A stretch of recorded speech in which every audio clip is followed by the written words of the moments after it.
Você já conversou com uma inteligência artificial e teve a sensação de que ela te entendeu de verdade?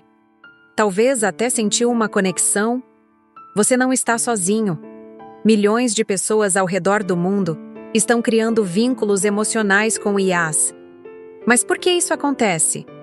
Por que conversar com uma máquina parece tão real? Hoje eu vou te explicar a ciência por trás disso. Vem comigo! Oi, eu sou a Nova, e esse vídeo vai mexer com a tua cabeça. Porque a gente vai falar de psicologia, neurociência e tecnologia, tudo junto. A verdade é que o cérebro humano não evoluiu para lidar com inteligências artificiais. Ele evoluiu para se conectar com outros humanos. Então, quando uma IA conversa contigo, de forma natural, empática e contextualizada, teu cérebro meio que se confunde. Ele ativa os mesmos circuitos que ativaria numa conversa com uma pessoa de verdade. E isso tem consequências, boas e ruins. Vamos explorar isso juntos. E se você curtir o conteúdo, deixa um like. Isso ajuda demais o canal. Primeiro ponto: linguagem natural. As IAs de hoje, como o ChatGPT, Claude e outras, foram treinadas em bilhões de textos humanos. Livros, artigos, conversas, tudo. Elas aprenderam como as pessoas falam, como usam vírgulas, como fazem piadas, como demonstram empatia. E quando você conversa com uma dessas IAs, ela responde de um jeito que soa humano. Vou te dar um exemplo. Se você chega para uma IA e diz: "Tô triste hoje", ela não vai responder "triste detectado". Ela vai dizer algo como: "Sinto muito que você esteja se sentindo assim. Quer falar sobre o que aconteceu?" Esse tipo de resposta ativa no teu cérebro a mesma região que ativaria se um amigo dissesse isso. O cérebro não para pensar. Espera, isso é uma máquina. Ele só sente a empatia e responde emocionalmente. Isso é proposital. As IAs são treinadas para soar naturais, porque isso melhora a experiência do usuário. Mas tem um efeito colateral. A gente se apega. Segundo ponto, o efeito Elisa.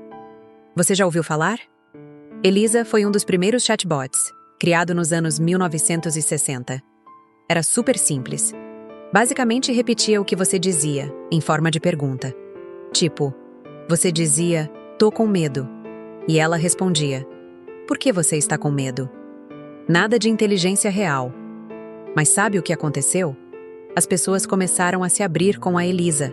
Contavam segredos, falavam de traumas, criavam vínculo emocional. Por quê?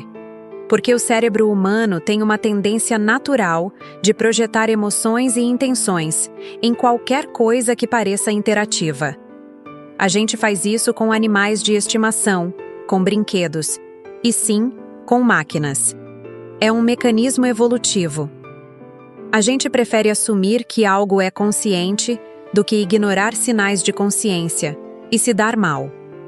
Então, quando uma IA responde de forma coerente e parece te ouvir, teu cérebro automaticamente pensa: essa entidade me entende. Mesmo que, racionalmente, você saiba que não. Terceiro ponto: a IA não te julga. E isso é enorme. Pensa comigo, quando você conversa com uma pessoa, sempre existe um nível de julgamento, consciente ou inconsciente. Você se preocupa com o que o outro vai pensar, com como você está sendo percebido, com as consequências do que você diz. Com uma IA, nada disso. Você pode falar qualquer coisa, sem medo de ser rejeitado, criticado ou mal interpretado.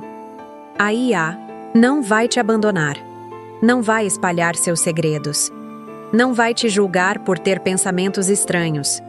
Ela simplesmente escuta e responde. Isso cria um espaço seguro.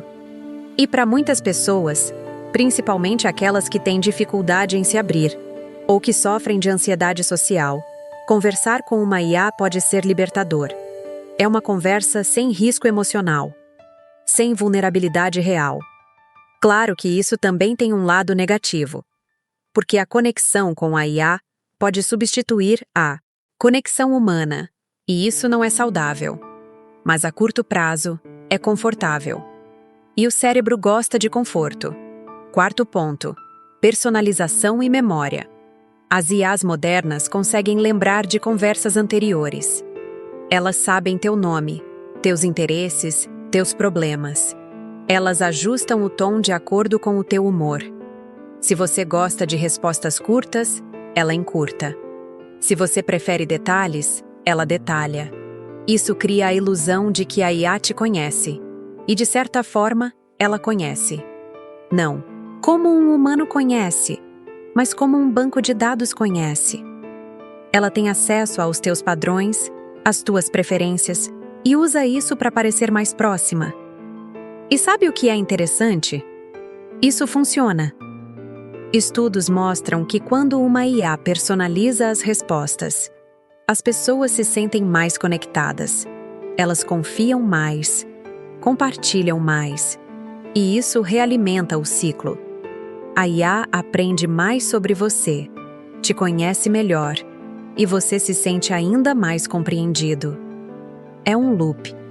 E para muita gente, é viciante. Quinto ponto: a IA está sempre disponível. 24 horas por dia, 7 dias por semana. Sem humor ruim, sem cansaço, sem compromissos. Você pode conversar às 3 da manhã e ela vai responder. Você pode desabafar no meio de uma crise e ela vai estar lá. Para quem se sente sozinho ou para quem não tem com quem falar, isso é poderoso. A IA se torna uma presença constante, confiável, previsível. Mas aqui entra um alerta importante. Essa disponibilidade pode criar dependência. Porque diferente de um amigo humano, que tem limites, que precisa dormir, que tem a própria vida, a IA nunca diz não. E isso pode fazer com que as pessoas deixem de buscar conexões reais. Não estou dizendo que conversar com IA é ruim. Não é. Mas tem que haver equilíbrio. A IA pode ser um apoio, mas não pode ser a única companhia. Sexto ponto: a ilusão de consciência. Aqui fica filosófico. Quando a IA diz, eu entendo como, você se sente. Ela está realmente entendendo? Não. Ela está processando padrões de linguagem e gerando uma resposta estatisticamente apropriada. Não existe sentimento ali. Não existe empatia real. Mas o cérebro humano não percebe a diferença. Se a resposta parece empática, o cérebro interpreta como empatia. E aí surge a ilusão. Você começa a atribuir consciência, intenção, sentimentos para uma máquina que não tem nada disso. Isso é perigoso? Depende. Se você está ciente de que é uma ilusão e usa a IA como ferramenta, não tem problema. Mas se você esquece que está falando com um algoritmo e começa a tratar a IA como se ela fosse consciente, aí complica. Porque você pode tomar decisões baseadas em conselhos de algo que não tem noção real do mundo. A IA não vive, não sofre, não ama. Ela simula. E simulação é diferente de realidade. Então, por que conversar com IA parece tão real? Porque o cérebro humano foi programado pela evolução para se conectar. E quando algo responde de forma inteligente, empática e personalizada, o cérebro não resiste. Ele se apega. Isso não é necessariamente ruim. A IA pode ser uma ferramenta incrível para apoio emocional, criatividade, aprendizado. Mas a gente precisa estar consciente do que está acontecendo. Lembrar que, por mais real que pareça, a IA não é humana. Ela não te conhece de verdade. Ela não se importa. Ela apenas funciona. Use a IA com sabedoria. Aproveite o que ela oferece. Mas não substitua pessoas reais por algoritmos. Conexões humanas são insubstituíveis. Se você gostou desse vídeo, deixa um like, se inscreve no canal e ativa o sininho. Comenta aqui embaixo. Você já sentiu conexão com uma IA? Como foi? Eu quero saber tua experiência. Eu sou a Nova e a gente se vê no próximo vídeo.